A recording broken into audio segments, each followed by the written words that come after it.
Olá pessoal, tudo bem?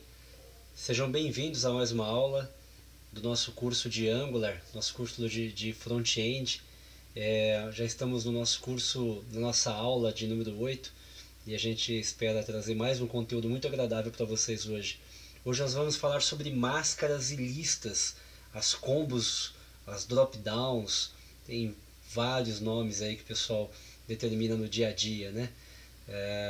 E a gente espera hoje conseguir explicar para vocês como faz a implementação e aplica esse comportamento na nossa aplicação, tá bem? Não se inscreve, pessoal, não se esquece, né? Desculpe, se inscrevam, compartilhem, ativem as notificações, comentem e nos ajudem a propagar o nosso canal, tá bom? Curte aí nossa aula de hoje. Valeu!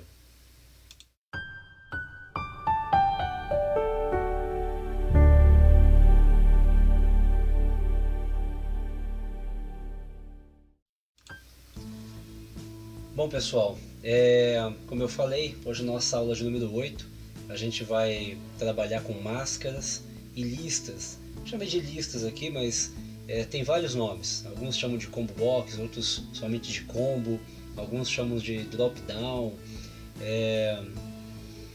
enfim, drop box, já ouvi falar. E, bom, talvez tenham outros nomes aí. Ao apresentar o componente, talvez vocês chamem até de outros nomes, né? Mas vamos lá. Bom, primeira coisa que a gente vai falar, a criação da máscara de CPF e de CEP. Tá bom? Nós temos esses dois campos na nossa aplicação já. E a gente vai ver como aplicar máscara neles. Qual que é o sentido da máscara, pessoal? A máscara, ela é uma forma, ela tanto facilita a operação do usuário, uma vez que ele não tem que ficar lembrando de colocar o ponto, o traço, a barra.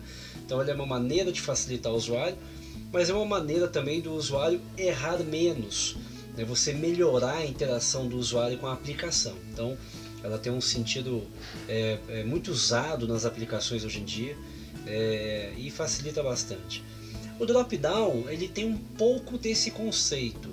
Enquanto o CPF e o CEP é uma máscara que dirige, né, ali a digitação do usuário, o drop-down, o combo box, ele também tem um pouco desse papel, uma vez que você determina os valores possíveis de entrada para um determinado campo. Então ele aparece com aquela listinha, muito usado, como até o próprio exemplo já está colocando aqui, muito usado para unidade federativa, o estado, né, do país. Mas em formulários complexos, dependendo do sistema que você for desenvolver, vai ter lá o campo tipo de alguma coisa, né? O próprio cadastro de cliente, né? O famoso tipo da pessoa, se a pessoa é física ou se a pessoa é jurídica, é uma natureza de campo que a gente utilizaria um combo box, tá? Então, à medida que agora a gente vai refinando o nosso formulário, a gente vai vendo aí o uso de outros controles além dos básicos ali, como nós vimos até então, beleza? Então, bora nessa, pessoal. Vou falar só mais um pouquinho aqui no PowerPoint e aí a gente já se dirige aí efetivamente ao nosso código, tá? Bom, nós hoje falaremos de dois novos componentes, tá? Entrando então na questão do código, né? A gente vai falar do componente input mask e do componente dropdown. O PrimeMD chama esse componente com vários nomes, né? O combo box, o dropdown, enfim, ele chama por dropdown, tá? E o campo de máscara ele chama por input mask. Então nós precisamos começar importando esse módulo no nosso módulo, esse componente, né? Que é um módulo também para o PrimeMD. A gente começa importando ele para que ele então esteja disponível para uso na nossa interface. Tá joia? Então vamos começar incorporando isso ao nosso código e aí então nós voltamos aí para essa parte mais didática, mais conceitual, tá? Eu vou tirar aqui o nosso PowerPoint de primeira linha. Deixa eu sincronizar aqui. Estamos aí. Beleza. Então pessoal, olha só. A primeira coisa que a gente vai fazer é vir aqui no nosso clientes module, né? Lembra lá do nosso módulo de clientes, né? E a primeira coisa que a gente vai fazer é importar o input mask module, tá?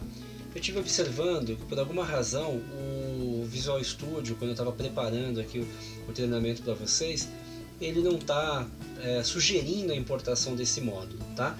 Então aqui, pessoal, fiquem atentos a isso. Eu coloquei ali, mas vocês viram que ele não sugeriu. Então eu vou facilitar aqui um pouco de digitação. Vou importar um módulo que já tinha ali. E o módulo é o Input Mask Module, tá? E ele é importado do pacote PrimeNG. Deixa eu ver se ele vai pelo menos sugerir os pacotes aqui. Sugeriu. PrimeNG/Input Mask, tá? Eu coloco ele lá no PowerPoint, depois se vocês voltarem um pouquinho e pausar um pouquinho lá o vídeo, vocês vão ver essa importação lá, tá? Então, estou importando ali o pacote para o meu código e aí então importando o módulo para dentro do meu módulo, né? O módulo Input Mask Module, beleza? Bom, só para ter um ganhozinho de tempo, né, pessoal, que para tentar deixar o vídeo menos longo para vocês, tá? Eu vou só copiar aqui rapidamente essa porção de código e facilitar só um pouco aqui, vou explicando para vocês a composição. Vejam que eu vou tirar esse campo CPF que nós temos hoje aqui na nossa aplicação e vou colocar no lugar esse aqui, ó. Então vejam que é o controle P Input Mask e ele já traz aqui, né, na minha cópia que eu já tinha na minha colinha ali, ó, o atributo Mask, tá? E à medida que nós formos aprofundando em outras aulas, a gente vai vendo as possibilidades, mas lembrem-se que eu sempre deixo na descrição o link dos componentes que nós aplicamos em aula, tá? Então nessa aula nós estamos falando do Input Mask e do Dropdown, ambos estarão na descrição e lá na documentação oficial do PrimeNG você pode encontrar outras propriedades e eu incentivo que vocês façam isso. É importante que vocês aprendam como ler essas documentações. Eu incentivo realmente bastante que vocês depois então busquem lá nesses documentos outras possibilidades, tá joia? Mas fiquem à vontade para comentar, trazer aí algum comentário nesse sentido, tá bom? Vejam que eu continuo nomeando meu campo, é o campo CPF, continuo mantendo ele como required. Isso me permite que eu tenha lá no form, nós já fizemos em outra aula, o form.valid, e ele usa esses required para me dizer se o meu formulário está válido ou não, tá bom? Então o required continua sendo true. O end model, module, né, que é o model, não, nesse caso é model mesmo. O end model continua sendo o data.cpf, tá? Então continua sendo esse o atributo. E vejam aqui que eu coloquei um placeholder. Eu já vou mostrar para vocês qual a finalidade do placeholder. Lembrando, pessoal, que assim, o formulário de entrada de um cadastro, da tela de um usuário, ela sempre tem que tentar comunicar o melhor possível o que ela precisa, né? Pensemos que nem todos os usuários que vão utilizar um sistema nosso são usuários super atualizados, né, que estão por dentro de tudo a respeito de tecnologia. Às vezes é uma pessoa que está usando o formulário pela primeira vez, nem sempre teve acesso à tecnologia. Então quanto melhor nós pudermos comunicar com o usuário, melhor, tá bom? Então placeholder eu estou indicando, eu estou tipo dando uma instrução, digite o CPF e apenas números, ou seja, não se preocupe com os pontos e traços, digite apenas os números do CPF, tá joia? Bom, vamos ver como é que isso refletiu na nossa aplicação, pessoal. Então, importamos o módulo. Para ganhar um pouquinho de tempo, vou fazer o seguinte, vou copiar esse cara aqui, ó, vou lá no meu CEP e já vou colar ele aqui, tá joia? O nosso CEP é os 2 primeiros dígitos, ponto, acho que é assim, né? Traço 3 dígitos, se eu não estiver enganado, isso, tá? O nome do campo é CEP, eu não lembro dele ser requerido no nosso outro trabalho, eu vou deixar ele não como required, tá? E vou te dizer também, digite o CEP apenas números, né? Tá bom? Então, olha só, já temos aqui os 2 campos modificados. Vamos ver como que eles estão refletindo na aplicação? Qual é o comando? ngserve, para que eu então suba a minha aplicação e disponibilize ela para o nosso usuário final, correto? Beleza, pessoal, então deixa ele servindo aí a aplicação, só um segundinho. Ok, pessoal, eu dei só uma ajustadinha na sequência do vídeo, porque sempre que a gente manda dar o ngserve, geralmente ele leva um pouquinho de tempo e aí eu só dei uma avançadinha, tá joia? Ó, então ele já compilou com sucesso e meu projeto já está disponível. Então eu vou ocultar aqui o Visual Studio Code, tá? E nós já estamos aí com a tela. Deixa eu dar aqui um F5. Beleza. Temos aí, ó, cadastro de clientes, um campo CPF. Olha o placeholder aí, ó. Vocês viram ali? Deixa eu sair aqui, ó. Digite o CPF, apenas números. E vejam que o CEP, eu tenho também um placeholder.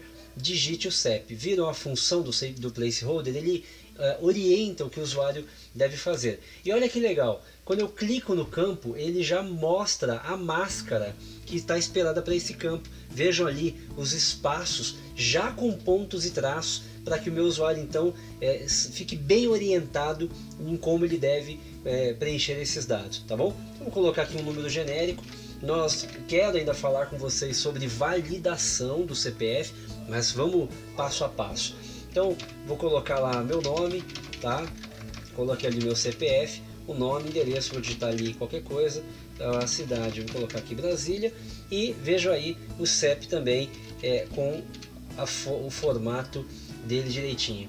Beleza? Então, olha que bacana, olha que confortável que a gente vai deixando o nosso formulário aí para o nosso cliente. Viram que legal? Então, com isso, a gente diminui erro por parte do usuário e orienta melhor. É como se fosse um auto manual do usuário, auto manual de instruções, à medida que eu vou deixando o meu formulário bem dirigido aí para o nosso cliente final, tá bom? Aqui, cadastrar cliente, como nós já tínhamos feito anteriormente, tá? Se eu der aqui um F12, vamos dar uma olhada aqui em Application, Local Storage, e vejam ali, ó, que eu tenho agora o CPF cadastrado já com os pontos e traços.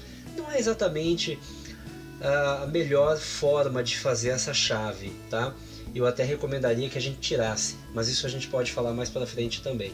Chaves em geral é melhor a gente tratar sempre com números cheios, sem caracteres especiais, embora ponto e traço não sejam exatamente caracteres especiais, mas quanto mais puro a gente puder tratar uma chave, melhor. Isso a gente vai aprofundar em outras aulas, enfim, para vocês entenderem melhor esse cuidado, tá bom? Por hora tá excelente. Beleza, pessoal. Colocamos aí a máscara, tá? Agora vamos colocar um campo novo, o campo UF, com algumas UFs pré-definidas. Vamos ver como é que é feito isso? Eu vou voltar lá no nosso PowerPoint para dar uma navegada aqui dentro do conceitual. Então, olha aí, pessoal, drop-down ou combo, enfim, como nós vamos querer chamar. Nesse momento eu vou apresentar para vocês também o conceito de interface. O que é interface? Ela é um modelo um pouco mais simples do que uma classe. Uma interface, por exemplo, ela não tem método, ela tem apenas uma forma. Então, a interface UF, ela vai ter aí dois atributos, a sigla e o nome, que é normalmente como a gente conhece um estado, né? DF, SP, RS, CSC, AC, MA, enfim, né? E o nome dele, DF, Distrito Federal, SP, São Paulo, RS, Rio Grande do Sul, e assim por diante, tá bom? Então, implementada a interface, nós criaremos ali um array, um atributo que carrega essa lista pré-definida dentro do componente que é a nossa tela, e por fim, na inicialização da tela, nós inicializaremos a nossa lista com alguns estados, tá? Com algumas UFs aí, para que a gente possa então utilizar na nossa aplicação. Vamos ver como é que fica isso na prática? Então vamos lá, eu vou mais uma vez tirar aqui o PowerPoint, o nosso código já está rodando, nós manteremos ele assim. Primeiro, vou no nosso módulo e vou importar o drop down module. Mas será que ele vai me ajudar? Olha aí, aqui com o drop down ele está bonzinho. Eu não sei bem o que ele encasquetou com a input mask, mas não teve jeito. Na minha preparação mesmo, ele não quis importar, tive que fazer isso na mão, tá? Já o drop down, ele lembrou aí do drop down e importou para nós. Então ele fez aqui, ó, o import automaticamente, né? De novo, só para ganhar o mínimo de tempo aqui, eu vou bom, antes até de colocar o componente em tela, pessoal, então vamos lá, olha só. Primeiro a nossa interface, né? Então, dentro aqui do nosso componente, tá? Nós vamos criar a interface. Vejam aqui, interface, o F, o U maiúsculo, porque interface, classes, enfim, nós normalmente nomeamos com o primeiro caractere maiúsculo, tá? Então, interface o F com duas propriedades dessa interface. A sigla, que é do tipo string, e o nome, que também é do tipo string, ok? Vou criar, pessoal, aqui um parâmetro, uma propriedade do nosso componente chamado UFs, tá? Por que o plural? Para eu indicar que é um conjunto de UF, tá? E essa propriedade ela vai ser do tipo array, que array ele tem essa capacidade de ser uma lista, né, com uma estrutura complexa. Então vai ser o array, e eu vou tipificar esse array, tá? Ele vai ser o array, né, que é uma lista, ela vai ser do tipo UF. Ele vai carregar um conjunto de UFs. E aí eu vou inicializar ele de maneira vazia. Então eu estou, vejam que nesse caso não é bem propriamente uma inicialização. Assim que o meu componente for criado, ele vai criar essa propriedade vazia, tá? Com uma lista vazia, apenas para não estar nula assim que o nosso componente for criado. É um bom cuidado, tá bom? E agora sim, na inicialização do componente, eu vou agora sim inicializar de fato a nossa lista com algumas UFs válidas. Então vejam só como é feito isso. Diz.ufs, diz é o componente, ufs a minha propriedade, .push. Push é um método do array, onde eu posso empurrar, né, inserir valores nesse array. Então vou fazer um push e aqui, ó, olha nosso objeto complexo, olha o nosso JSON em ação. Vou deixar ele bem evidente aqui, pessoal, tá? Para vocês lembrarem bem do nosso JSON aí, ó, para não ter dúvida, tá? E aí lembra que a gente criou a nossa interface com duas propriedades, a sigla, eu vou chamar aqui o meu querido DF, e o nome, né? E aí Distrito Federal. Vocês foram observando que até que eu fizesse isso, o Visual Studio Code ficou reclamando. Do que ele está reclamando? Ele está reclamando que, olha só, o argumento do tipo sigla string não é aceitável, designável para o parâmetro do tipo UF, né? Então olha o que ele já me indica ali, que a propriedade nome não foi encontrada no tipo complexo que está ali, né, com sigla string, né, mas é requerido no tipo F. Vejam que ele me deu toda a instrução. Ele falou, ó, se eu não pôs um parâmetro que é requerido. Como é que ele sabe disso tudo? É porque, primeiro, né, que como é uma IDE, ela é uma interface de desenvolvimento, ela então consegue diagnosticar uma série de falhas no código, que nos gera muita produtividade, como eu falei lá nas primeiras aulas, né? Mas também ela não adivinhou, ela tem uma interface declarada com essas duas propriedades, então ela realmente sabe determinar que elas são requeridas para esse tipo complexo. Eu vou fazer aqui, só para um ganho de tempo, vou colocar aqui duas linhas aqui desse objeto complexo, DF e meu querido estado natal, Rio Grande do Sul, ok? Muito carinho por São Paulo também, onde eu cresci, né, pessoal? Passei minha infância, tudo, mas eu vou colocar o Rio Grande do Sul aqui como minha terra natal, beleza? Então, DF e Rio Grande do Sul. Muito bem, ó, criamos a interface, criamos a propriedade e inicializamos a nossa lista. Agora vamos utilizar essa listagem na tela, tá bom? E aí sim eu vou só ganhar aqui um tempinho, só para não ter que escrever todas as linhas, mas eu explico para vocês qual é o fundamento delas, tá joia?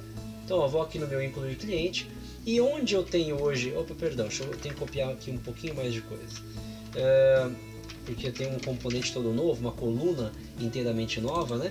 Então aqui, ó, onde está cidade, eu vou dar um enter, e antes de cidade, que normalmente é onde fica, eu vou colocar aí o nosso combo. Ó, o Visual Studio está me avisando aí de que está faltando algo no meu código. Vejam que ele deixou vermelhinho o data.uf. Por que isso está vermelhinho? Vamos lá, pessoal, vamos entender. O data, ele é um atributo, aqui uma propriedade desse componente incluir cliente, e ele é do tipo cliente. Só que eu não criei essa propriedade ainda para o cliente, para model. Então eu tenho que ir lá na minha model cliente e criar esse parâmetro novo, que é o AUF do tipo string, tá? Muito bem, agora sim eu criei aí a nossa UF, que é do tipo string, tá? E agora ele vai parar de reclamar, olha, tá? Eu posso agora então colocar aqui na UF o nosso valor, tá? O atributo aí que a gente está cadastrando. Então veja que agora eu estou armazenando na data UF a UF que vai ser então selecionada por nós aqui, tá joia? Muito bem, então vamos repassar aqui os nossos atributos. Vejam só, name, o nome do nosso drop down, nome é UF. As options, o que são as options, pessoal? São os valores que eu vou atribuir aí a minha UF, né? Então veja que ele é do tipo UFs. Onde que ele achou esse valor aqui, pessoal? Aqui, ó, esse UFs aqui é esse mesmo UFs aqui, tá bom? Então ele está listando essas UFs aí na tela, tá? Voltemos aqui, required, vou tirar esse required daqui. Show clear, pessoal, para que a nossa combo box, nosso drop down venha vazio, tá bom? Dá uma coceira aqui no lábio. Placeholder, olha ele aí de novo. Eu estou indicando para o meu usuário, ó, escolha um valor aqui da lista, vou deixar ele aí, o placeholder. E o end model, eu estou dizendo onde que eu vou armazenar a minha UF. Bacana? Muito bem. Ele tem um end template aqui, onde eu vou determinar como que as coisas vão se organizar aqui dentro da minha dropdown.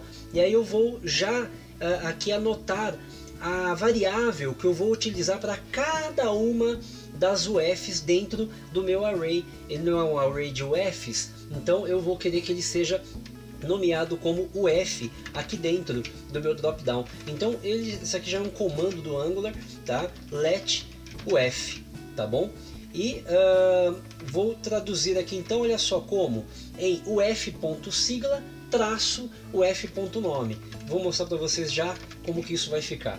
Vou dar um Ctrl S aqui, salvei, meu Angular já compilou. Vamos voltar então para o nosso Chrome, e aí eu vou tirar daqui o código da tela. Muito bem, tenho agora aí a UF já como um campo selecionável, e vejam aí que bacana, DF, Distrito Federal, e Rio Grande do Sul, RS. E se você quisesse, por exemplo, que ficasse o nome barra a UF, a sigla, basta fazer isso aqui, ó. Vou arrancar daqui o F nome barra o F.sigla. Só cuidado, pessoal.